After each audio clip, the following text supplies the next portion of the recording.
కన్నడ రాజకీయాలను కుదిపేస్తున్న MUDA scam లో కీలక పరిణామం చోటు చేసుకుంది. Mysore urban development authority scam లో కీలకంగా ఉన్న సీఎం సిద్ధారామయ్యకు లోకాయుక్త పోలీసులు సమన్లు జారీ చేశారు.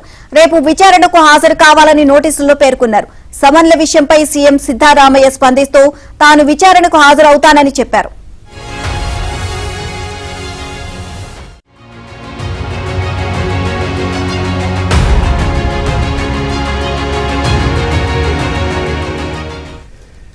ఈ కేసులో ఇప్పటికే ఈడీ దాడులు చేసి భారీగా మనీ లాండరింగ్ జరిగినట్లు గుర్తించింది. ఈ స్కామ్ లో సిద్ధరామయ్య భార్య పార్వతి, ఆమె సోదరుడు మల్లికార్జున స్వామి, వీరి నుంచి భూములు కొనుగోలు చేసిన వ్యక్తిని కూడా గత నెలలో లోకాయుక్త పోలీసులు ప్రశ్నించారు.